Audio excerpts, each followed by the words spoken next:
Waalaikumsalam warahmatullahi wabarakatuh. Mohon maaf Bapak, minta waktunya sebentar.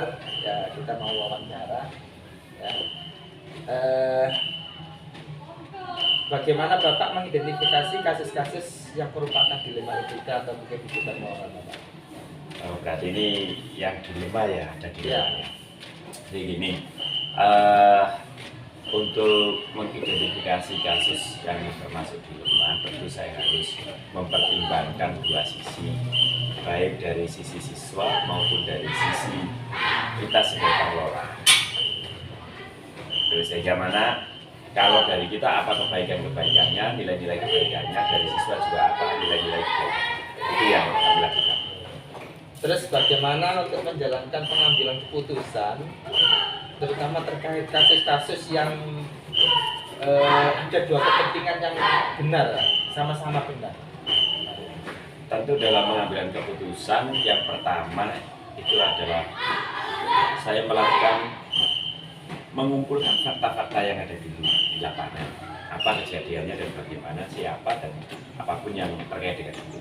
Kemudian yang kedua, kita melibatkan atau berkolaborasi dengan tim, baik itu tim kesiswaan maupun tim kurikulum. Kemudian setelah itu kita akan melihat berbagai alternatif solusi yang ada dengan segala konsekuensi yang ada, baru kita putuskan. Terus langkah-langkahnya untuk menghadapi keputusan tersebut? Ya seperti yang saya sampaikan tadi, ya berarti kita berkolaborasi, kemudian kita mencari berbagai alternatif solusi dengan segala konsekuensinya, baru setelah itu kita ambil keputusan. Terus yang Bapak anggap efektif dalam pengambilan keputusan pada kasus dilema etika itu, mungkin efektif dari di antara selama saya ngambil pengambilan keputusan ini, tentu yang paling efektif adalah satu, kolaborasi. Jadi kita perlu berkolaborasi dulu untuk melihat berbagai alternatif yang bisa kita ambil. Kemudian yang kedua ini yang paling penting, mengkomunikasikan. Tentu komunikasi ya pada semua pihak, baik itu sebagai subjek maupun sebagai objeknya. Terus tantangannya apa Pak dalam mengambil keputusan tersebut? Keputusan yang diambil tentu tidak semua kelompok atau golongan ini bisa terpuaskan, bisa setuju. Mesti ada yang tidak setuju, ada yang setuju. Nah, tantangan kita itu adalah bagaimana kita bisa mengkomunikasikan dengan baik kepada mereka-mereka yang memang kurang setuju. Terus untuk penyelesaian kasus tersebut itu dilakukan secara terjadwal atau mungkin secara langsung atau selama ini kalau ada kasus-kasus tertentu kami tidak ada jadwal khusus, tapi kami memiliki target untuk menyelesaikannya. Jadi secepatnya diselesaikan dan kita ada target kapan itu harus selesai. Terus Bapak untuk faktor-faktor yang selama ini bisa mempermudah atau membantu Bapak untuk melakukan keputusan tersebut? Tentu yang pertama adalah pelaku sebagai objeknya, kemudian yang kedua adalah orang-orang yang terlibat di sekitaran kasus itu, kemudian yang faktor yang menurut saya paling penting adalah kolaborasi dan komunikasi. Yang terakhir Bapak, mungkin ada pembelajaran atau pengalaman hal penting yang bisa diambil dari kasus atau keputusan yang sudah dijalankan selama ini? Ya, ada pelajaran berharga ketika kasus terkait dengan siswa. Kita harus atau memposisikan diri sebagai siswa sehingga kita bisa memberikan keputusan yang terbaik. Terima kasih Bapak, sekali lagi terima kasih atas waktu yang sudah diberikan dan terima kasih atas jawaban yang sudah diberikan. Itu saja yang bisa kami sampaikan Bapak. Jadi, Assalamualaikum warahmatullahi wabarakatuh. Waalaikumsalam.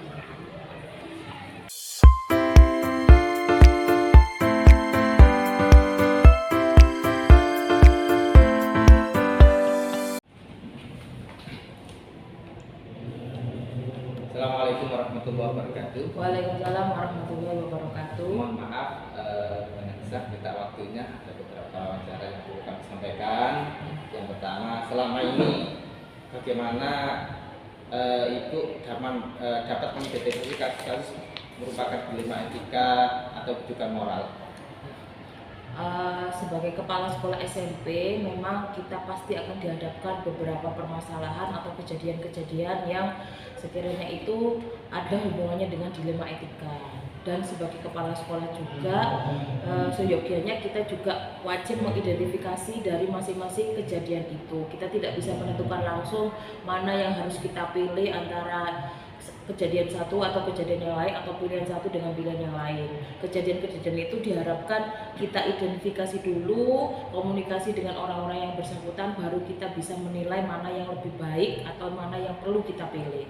Terus bagaimana itu menjalankan pengambilan keputusan di sekolah, terutama untuk kasus-kasus di mana ada kepentingan yang sama-sama benar?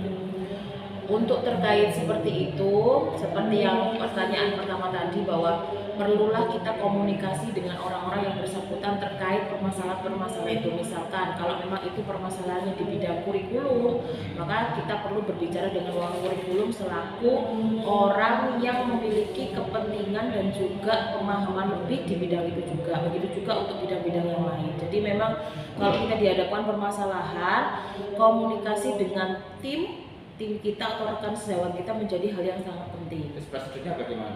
Kalau prosedurnya, kalau ada sampai kejadian seperti itu, maka yang pertama itu adalah kita identifikasi dulu. Identifikasi yang dilakukan oleh saya biasanya itu adalah menanyakan lebih detail lagi kepada teman-teman yang bersangkutan. Kalau memang itu kurikulum, ya kurikulum. Kalau perlu berarti teman BK, rekan guru yang lain, bahkan bisa jadi sampai sejauh ke pengurus yayasan. Yang Ibu anggap efektif dalam mengambil keputusan pada kasus dilema etika? Yang paling efektif memang sebagai kepala sekolah kita tidak bisa langsung memutuskan apa yang perlu kita pilih, apa yang perlu kita putuskan kalau kita menghadapi suatu permasalahan. Tetapi tetap seperti yang pertama, komunikasi dengan teman-teman rekan sejawat, kolaborasi dan seterusnya menjadi hal yang paling pokok dalam menentukan permasalahan. Tantangan yang dihadapi dalam keputusan tersebut bagaimana? Ya, karena memang kalau tantangan berarti karena kita selalu berkolaborasi, komunikasi dan dengan teman-teman atau rekan sejawat, maka pastinya nanti di situ ada perbedaan pendapat dari teman 1, 2, 3 dan yang lainnya. Maka tantangan terbesarnya adalah bagaimana teman-teman kita yang lain ini memiliki sikap legowo kalau seandainya kebijakan atau pandangan mereka tidak diterima oleh sekolah seperti itu. Terima kasih. Terus untuk jadwal penyelesaiannya itu terjadwal atau bagaimana? Oh iya, kalau terkait penjadwalan penyelesaian permasalahan memang tidak ada. Jadi kalau kita dihadapkan permasalahan atau pilihan, sebaiknya memang diselesaikan secepat-cepatnya, tetapi tetap dengan langkah-langkah yang sudah ditentukan sebelumnya. Terus faktor-faktor yang mempermudah atau membantu Ibu dalam menyelesaikan keputusan? Ya, jadi faktor-faktor memang banyak hal, karena kita yang pertama itu rekan sejawat kita di SMP Al-Azhar itu termasuk orang-orang yang kooperatif. Jadi itu salah satu hal yang bisa membantu saya dalam pengambilan keputusan. Selain itu juga bantuan dari yayasan itu juga menjadi hal yang penting. Terakhir, dari semua hal yang telah sampaikan Ibu tadi, pembelajaran apa yang dapat Ibu ambil?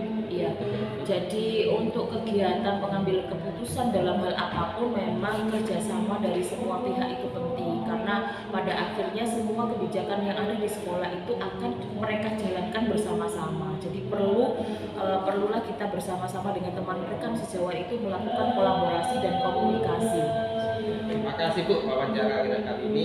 Mohon maaf dan terima kasih atas waktunya. Ya, sama-sama. Assalamualaikum warahmatullahi wabarakatuh. Waalaikumsalam warahmatullahi wabarakatuh.